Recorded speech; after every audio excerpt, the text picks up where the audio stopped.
నమస్కారాలు తెలియజేసుకుంటున్నాను. ఎందుకంటే ఇంతకుముందు ప్రేక్షకులు కరువయ్యి నాటకాలు వేయడం తగ్గింది. మళ్ళీ ఈరోజు ఈ మంత్లీ ప్రోగ్రాంతో మళ్ళీ ఈ నాటకాలు ప్రపంచంలో మొదలవుతుందని నేను ఆశిస్తున్నాను. ఎందుకంటే మీరందరూ ఇంతమంది చూడడానికి వచ్చారంటే నాకెంతో సంతోషం. అసలు ఎవరు రాలేమో అనుకున్నాను.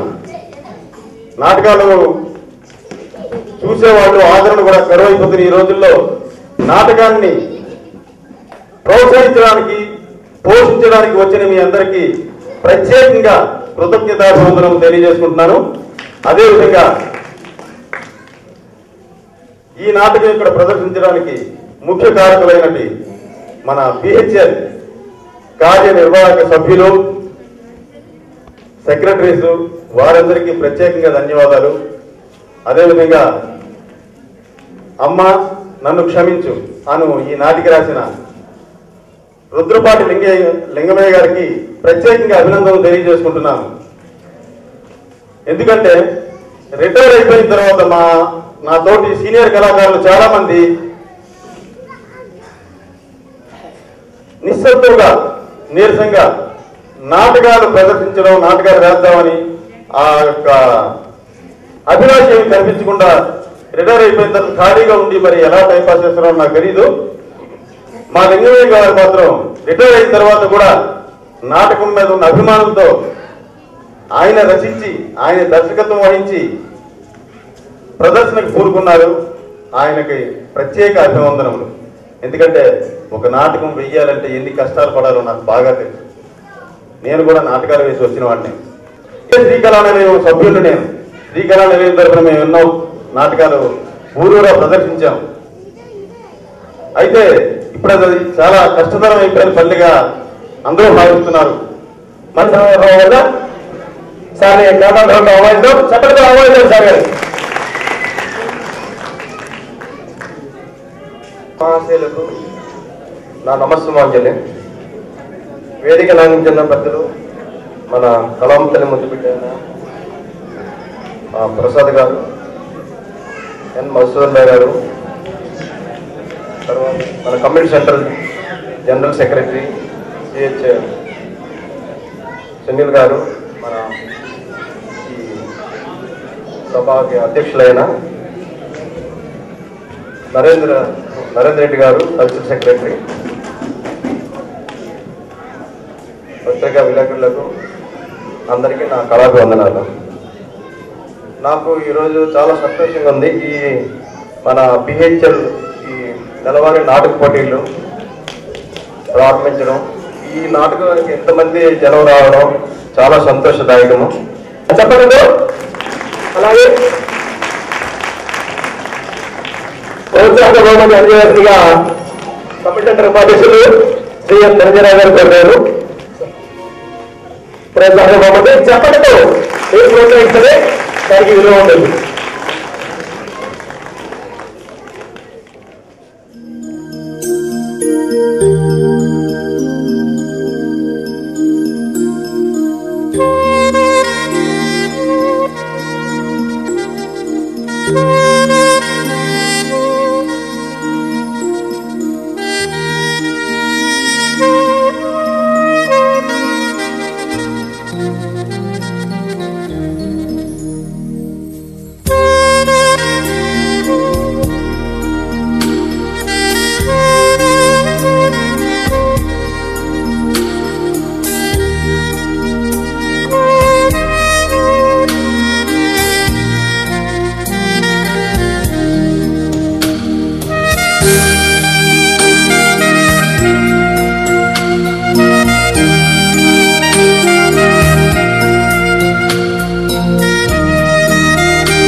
అలాగే IT park, bus stop, railway station అన్ని ఆ దగ్గరలోనే వచ్చాయి. నీకు త్వరలోనే ఇంటర్నేషనల్ ఎయిర్పోర్ట్ కూడా ఆ మ్యాప్ దగ్గరలోనే వస్తుంది. నీకు ఏంటి మన దగ్గర సౌండ్ దగ్గరలో వస్తున్నాడా? ఎందుకే వాళ్ళు కొన్ని రకాల బాబు. సరే నేను వచ్చేస్తున్నా. మమ్మీ మమ్మీ మమ్మీ డబ్బులు అర్జెంట్ పని నాకు. పెట్రోల్ కాదు మమ్మీ. మా ఫ్రెండ్ తారింది అడిగితే తీసుకెళ్ళమన్నాడు. పెట్రోల్ కూడా అడిగితే పోవడం కదా మమ్మీ.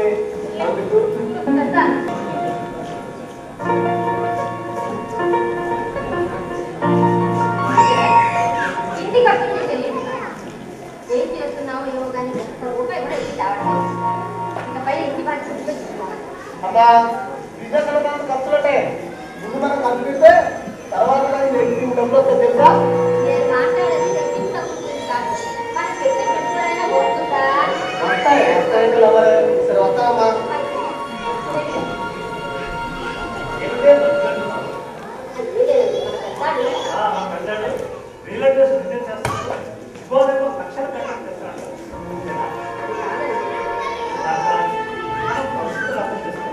ఒక దగ్గర చేయాల్సిందా వీడి మంచి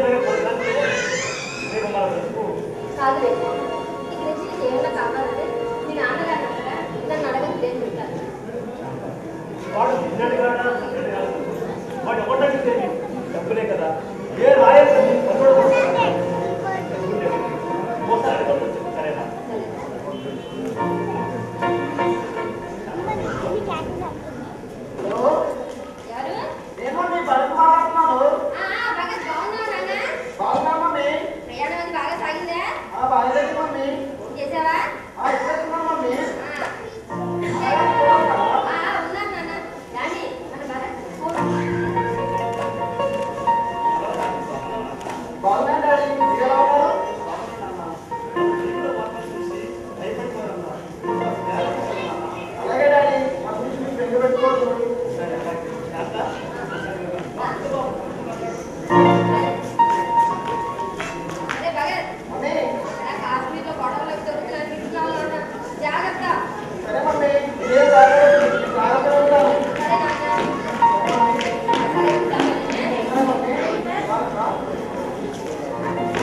అమెరికా వాళ్ళు అడిగే ప్రశ్నలకు సమాధానాలు చెప్పాలని నీకు కోచింగ్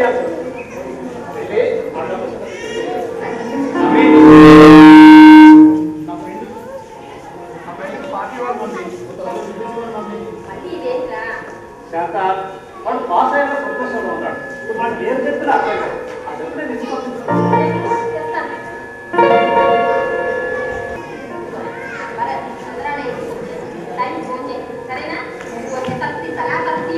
సరే మమ్మీ అందుకే కానీ అన్నం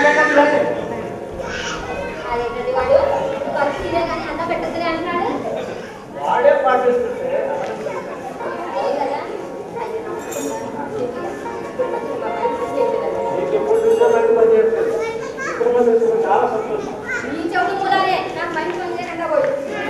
ఏంటమ్మా డాక్టర్లు అంటున్నారు? నేను నెత్తినారు కొట్టుకొని చెప్పాను మీ పిల్లల్లో ఒకరిని డాక్టర్ చదివించామని. వింటేనా? ఎందుకంటారు కదా మా నాన్న చూడండి చుట్టాల కష్టాలు కూడా వచ్చాయి. ఆడపిల్లని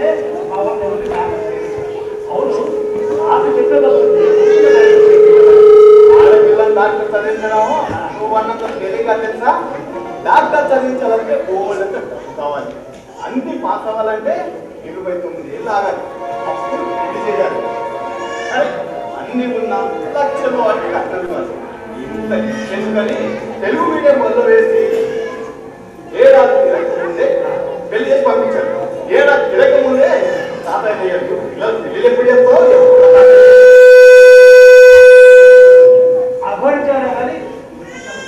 సరే అడిగితే ఇచ్చేదేమిటి, అడగకుండా ఇచ్చేదేమిటి చెప్పొచ్చుతాం. అడిగితే ఇచ్చేది అడగకుండా ఇచ్చేది నువ్వు ఆ పనులు ఉంటావు. సరే కానీ నేను చెప్తే వినిపిస్తాను విను. ఎవరు పుడితేనేం ఎవరు పోతేనేం నేనుంటే చాలు నాకుంటే చాలు. అదే నా జీవితం, అదే నా సర్వస్వం. దానికి అర్థం లేనితనం, అనారోగ్యానికి అర్థం రోగం.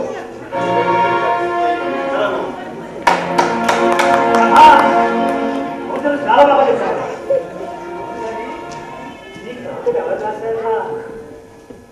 అనుమానం ఎందుకు? నేనే అనగా రాసి రాశాను.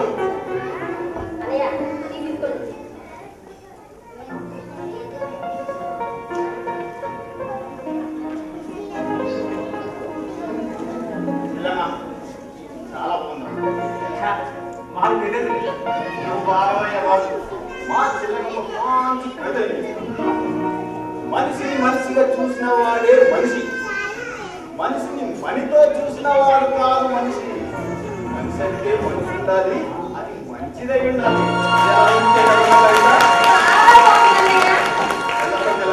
వస్తాడా రాయవా?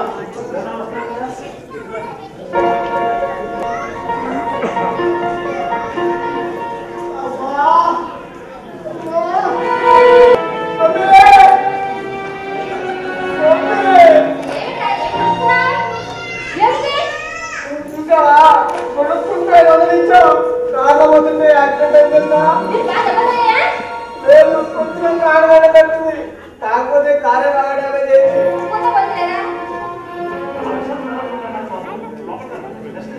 అక్కడ కాడాలి అంటే తీసుకోమంటాడు. ఇప్పుడు 5,000 రిపేర్ చేద్దాం, ఇంకా ఎక్కువ అవుతుంది, ఇంకా మా వాడు చూసుకుంటా అన్నాడు.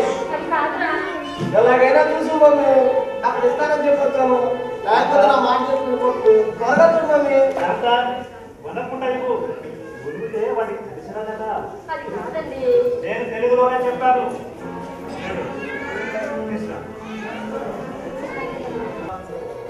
డబ్బు తీసురా. అది కాదు డాడీ.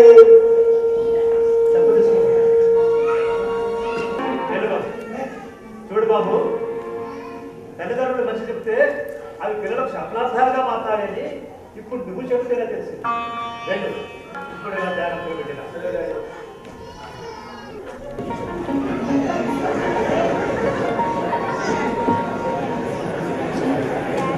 మమ్మీ నేను రెడీ. ఫ్లైట్ వెళ్ళే టైంకి 2 గంటల ముందుంటారు మమ్మీ. ఇమిగ్రేషన్ చెకింగ్ ఉంటుంది. అదే మమ్మీ, బ్యాగులు అన్నీ చెక్ చేస్తారు, లగేజ్ వెయిట్ చేస్తారు. వెళ్తున్నారు, ఎందుకు వెళ్తున్నారు అని అడుగుతారు. మళ్ళీ లైన్లో నిలబడి చెకింగ్ అయిన తర్వాత అప్పుడు ఫ్లైట్ ఎక్కాలి. అందుకే పాస్పోర్ట్, డాక్యుమెంట్స్ అన్ని రెడీగా పెట్టుకుని వెళ్తున్నాను.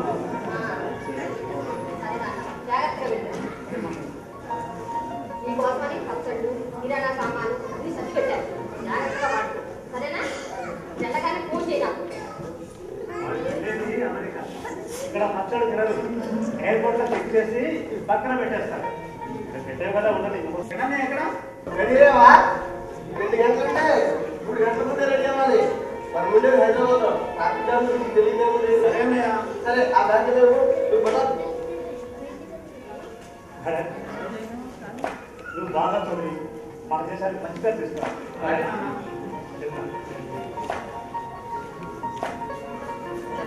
చంద్రాలు ఇంటికి వచ్చేసి నాకు సమయానికి ఫోన్ చేయి. రోజు నాకు ఫోన్ చేస్తుండు. సరేనా? అలాగే మమ్మీ. వస్తాను మమ్మీ. సరే నాన్న. Bye daddy. బాయ్ నాన్న.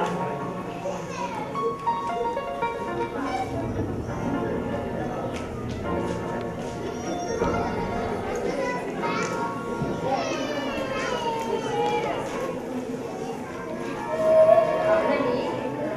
మనం బయటకు వెళ్ళడానికి ఎంత సమయం పడుతుందంటారు? సుమారుగా 24 గంటలు. 24 గంటలే. 16 కిలోమీటర్లు అయితే ఎక్కువ. అంటే మరి భోజనాలు అవి అన్ని ఫ్లైట్లోనే పెట్టాలి. ఏమో బాబు సీఎం వరకు నాకు భయంగానే ఉంది. మనకు భయంగానే ఉంటుంది.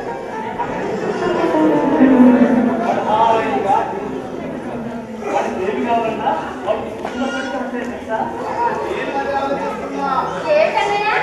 నేను కూర్చున్నటువంటి ఏం రావట్లేదు ఏంటి అని. అన్నయ్య కొంచెం ముందు రావచ్చున్నయ్య.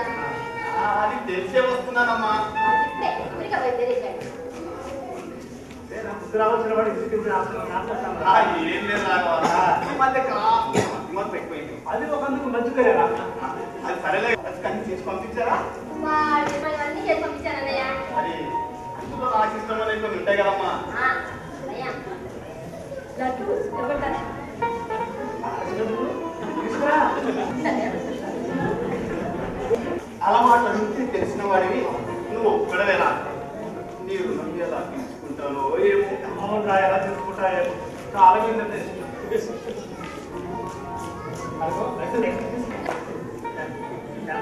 ఆ చేతిలో నీళ్లు కూడా తీసుకురా. మీకు చెప్పండి చాలా ఏంటి? ఏం లేదు, మీ అన్నయ్యకి మధ్య మర్చిపోతుంది. నీకు ఆల్రెడీ ఉంది కదా, మర్చిపోతుంది మరి. అనుమానాలను తెచ్చుకోవద్దురా. అదే ఇలాంటివి కొన్ని బాగానే ఉంటుంటాయి.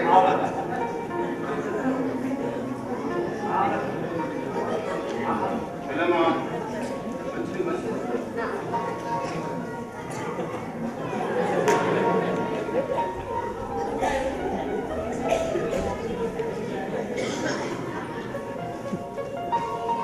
నువ్వు రావా? అదే ఉంది. నీలో చూపుతుందా? మంచి చెప్తారా? వడిపాలు వస్తుండే. చెప్తాను చెప్పు. చేతికి పెట్టిన ఉంగరాలు, కంటికి పెట్టిన చెప్తూ ఎందుకో చెప్పు. అద్దాలు కుంగరాలు తీస్తూ ఉంటాను కదరా. తీస్తూ ఉంటాయి కదా, చేస్తూ ఉంటాయి కదా అని చెప్పకు. తెలిస్తే తెలుసు అని చెప్పు, లేకపోతే లేదని చెప్పు. నువ్వే చెప్పన్నయ్యా.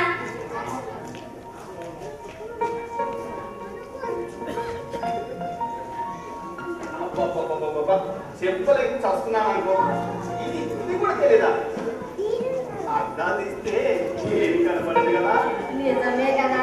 వెళ్ళమ్మా, నేను ఎప్పుడు నిజమే చెప్తాను, అబద్ధాలు చెప్తాను. ఇవ్వలో వార్తలు ఎప్పుడు అనుకోండి.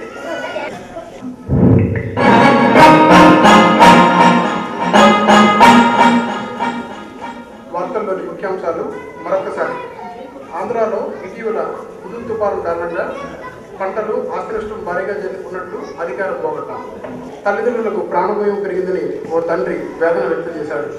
ఒక ప్రేమికుడు ప్రేమించి పెళ్లి చేసుకుంటానని ఒక అమ్మాయిని నమ్మించి ఊరి బయటికి తీసుకువెళ్లి బండరాయితో కొట్టి చంపి ఉన్మాదిగా మారి పరారీలో ఉన్న ఆ ప్రేమికుడిని పోలీసులు పట్టుకుని రిమాండ్కి తరలించారు. కాశ్మీర్లో ఐఎస్ఐ తీవ్రవాదులు జరిపిన ఎదురుకాల్పుల్లో 5 జవాన్లు మృతి చెందారు. మృతి చెందిన వారిలో 2 ఆంధ్ర రాష్ట్రానికి సంబంధించిన వారుగా గుర్తించారు. ఇంకా వివరాలు తెలియవలసి ఉంది. క్రీడా వార్తలు. భారత్ పాకిస్తాన్ మధ్య కటక్లో జరుగుతున్న 2వ వన్డే క్రికెట్ మ్యాచ్లో భారత్ 7 వికెట్ల తేడాతో ఘన విజయం సాధించింది. నగరంలో యువత బాణాసంచా కాల్చి తమ ఆనందాన్ని వ్యక్తపరిచారు. ఇప్పుడే అందిన వార్త. కాశ్మీర్లో మృతి చెందిన ఆంధ్రప్రదేశ్కు చెందిన జవానులు ఒకరు రమేష్, మరొకరు సురేష్గా గుర్తించారు. వార్తలు ఇంతటితో సమాప్తం.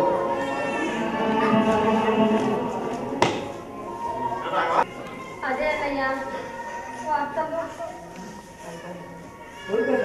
అయినా కాశ్మీర్లో జరిగి అక్కడ మీవాడు అక్కడ వార్తలు వీళ్ళు ఇక్కడ మీద బాధపడడం ఏది బాగాలేదు. ధైర్యంగా ఉండాలి. చూడు రైట్, నువ్వు కూడా అలాగే అండి. ఇదిగో మీరు సరే అంటేనే నేను వెళ్తాను. సరే అండి. అయితే ఇప్పుడు వెళ్ళను. అదేంట్రా ఇప్పుడే వెళ్తాను చెప్పావుగా. చెప్పాను కానీ చెప్పావు కానీ అది ఇప్పుడు వెళ్తాను. వస్తాను వస్తాను లాగా.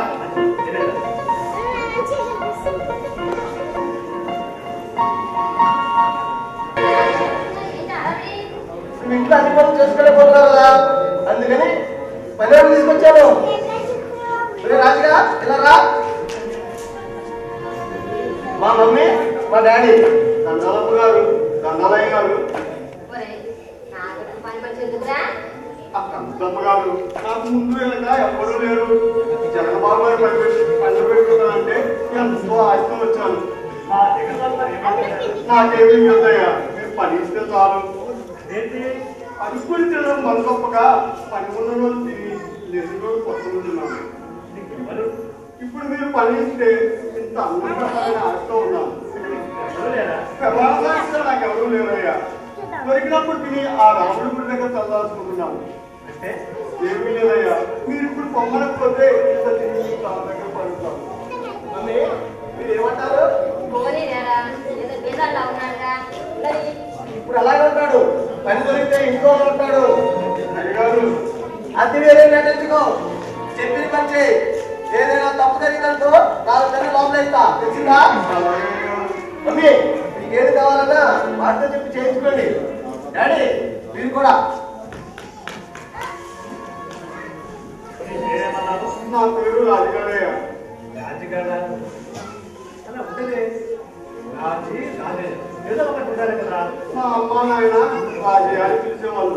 మా ఊరోళ్ళంతా రాజుగారిని పిలిచేవాళ్ళు బాబుగారు. సరే మేము కూడా రాజయ్యాన్ని పిలుస్తాం. సరేనా? ముద్దయ్య గారు, పెద్దోళ్ళు మీకు చాలా పెద్దోళ్ళు చూసుకున్నారు. అప్పుడు నన్ను రాజుగారిని పిలిస్తే బాగుంటాయి గారు. డాడీ వాడు వాళ్ళ డాడీ. చూడు జగన్, నీకంటే పెద్దవాళ్ళు అడుగు కూడా తెలిసిందా?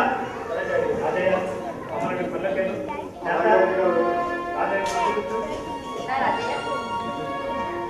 ఆ గదిలో పాత్రలో ఎప్పుడు చేయనైనా అలాగే అమ్మగారు.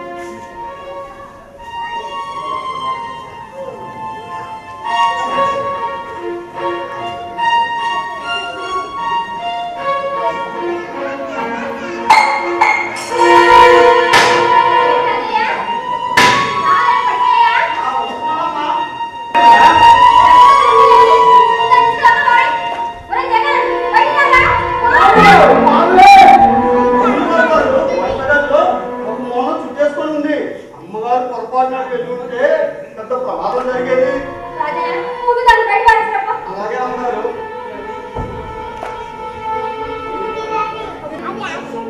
రాజయ్య ఇచ్చిన వేళ విషయం వల్ల వాడు చాలా పెద్దవాళ్ళు బయటపడ్డాం. మరి అందుకే వాడు మన ఇంటి పెట్టుకుంటే మనకి ఇలాంటి ఎన్నో ఉపయోగపడతాడు. ఏదో రాజుగా ఎక్కడ పడేసాదండి? అన్నబాబు గారు, అల్లరికి దూరంగా ఉన్న తిప్పలో పడేశాను. ఎంతనే దెబ్బలు తన్నిపోయింది. దానికి ఈ రోజు మటన్ బిర్యానీ దొరికినట్లే. రాజయ్య వెళ్ళి కాళ్ళు చేతులు కడుక్కుని ఆ గదంతా పెనాయిల్ వేసి శుభ్రం చేయి. అలాగే అమ్మగారు. చాలా పెద్ద ప్రమాదం నుంచి బయటపడ్డాం. డాడీ రాజు తీసుకొచ్చి మంచి పని చేశాను కదా నేను.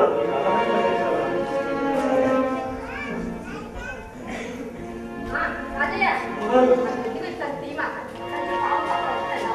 అలాగే అమ్మగారు.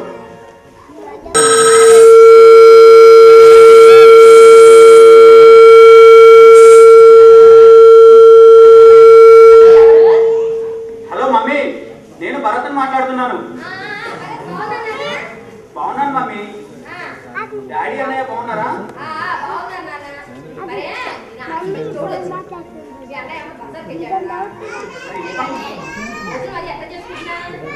అందరం కలిసే ఉంటున్నాం మమ్మీ. అన్ని పనులు కలిసి చేసుకుంటున్నాం. మమ్మీ, డాడీని అన్నయ్యని అడిగానని చెప్పు. సరే మమ్మీ, నాకు ఒక రెస్టారెంట్ లో జాబ్ దొరికింది. రేపటి నుంచి వెళ్తున్నాను. సరే ఉంటాను మమ్మీ. సరే నాన్న.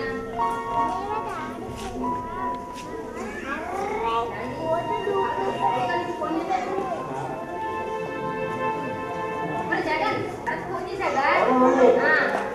మీ ఎదురు చెప్పన్నాడు వాడికి ఇప్పుడు రెస్టారెంట్ షాప్ దొరికిందిగా అదే ఎలా ఉన్నావమ్మా ఏంటి అని అడిగాడు